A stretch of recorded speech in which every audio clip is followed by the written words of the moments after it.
Welcome back. It's time now to take a legal deep dive on today's top stories, starting with the announcement that the Department of Justice is closing its investigation into Phoenix police and retracting previous findings of constitutional violations. The department had been under federal scrutiny since 2021. The Biden administration's DOJ had released a report alleging a pattern of excessive force, discrimination against minorities, and violations of First Amendment rights by Phoenix PD. Attorney Hector Diaz joins me now to talk about today's decision regarding the Justice Department dropping this case.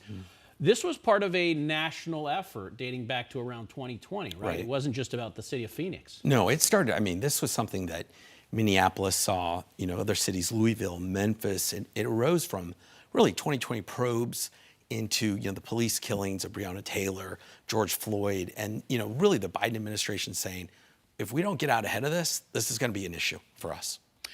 There was pushback from people of both parties, frankly, here, who they don't want the feds in their business. Right. So a lot of people are happy. You heard the vice mayor of the city of Phoenix saying, well, these probes and these reforms don't necessarily lead to better crime rates. With all due respect, the DOJ report and that investigation had really nothing to do with the crime rates. It had to do with an investigation into unconstitutional policing and really constitutional violations by, in this case, the Phoenix Police Department. Some of the, I know you hit on some of the points here, but we're talking, when listen, I've been in criminal defense for 25 years, and when I read some of the allegations, they're shocking.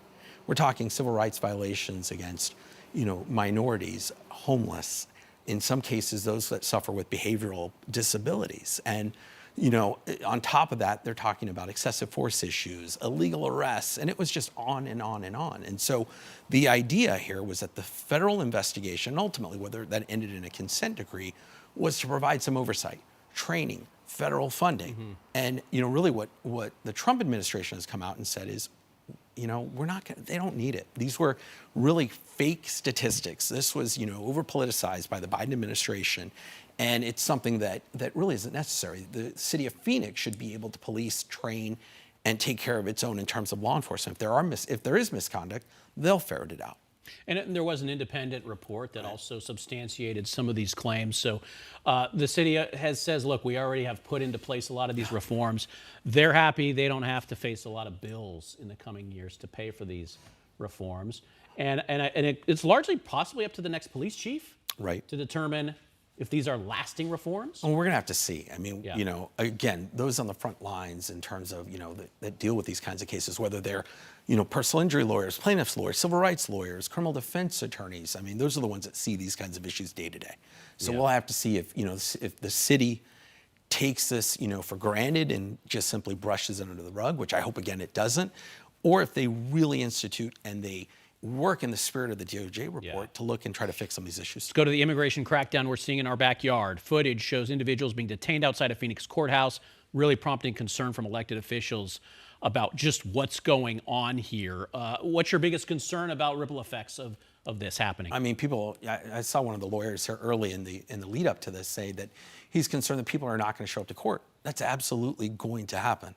Not just in immigration court, but, if, say, you're, here maybe undocumented, or you're here on a visa or green card and you've got some court hearing, whether it's a traffic matter or maybe it's a more serious offense that you have to go here to Superior Court or Federal District Court, they may not be going to court anymore. And now you've got warrants that are going to be issued by the courts. And now you've got police that are going to get involved in this. So there's a trickle-down effect for sure in this case. I'm throwing this at you from left field. Are there rights citizens are guaranteed that immigrants here without documents are not guaranteed as they now go through the process? I think some of the court proceedings, they have the right. So if they're contacted here by an immigration official, in this case ICE, they are contacted and they ask them, hey, I'd like to ask you some questions. Are you here in the country illegally? They have the right to remain silent, as we all do. Sure. Because that's here in the U.S. It's here in this country. And so there are certain rights now down the road procedurally in terms of the due process rights that they have, because they're in immigration court, because there may have already been a finding that they are deportable. Those rights are minimized in terms of the rights that, say, are afforded to a citizen, of course, a U.S. citizen. So it's a more streamlined process in terms of, ultimately in the immigration courts. And so, but on the front end, they absolutely have constitutional rights that to be, free from incriminating themselves. And in some cases, this is a situation where ICE isn't going in and simply, or they shouldn't be going in and arresting just based on the color of the individuals that they're in contact with. Yeah. They have to have some reasonable suspicion that they're here in the country illegally, or that they have some permission to be here but have committed some crime. And so they have to do some investigation before they make these arrests. Reasonable suspicion in this case is they're going to immigration court. Perhaps they had the appointment for a specific charge. I'm assuming that would be part of the evidence ICE has. Absolutely. And I think we'll hear more about this as it unfolds later. Yeah, okay. Yeah, it will be interesting. We all went through SB 1070. We've seen these clashes of ideologies over how immigration should be handled, how these people should be processed and treated.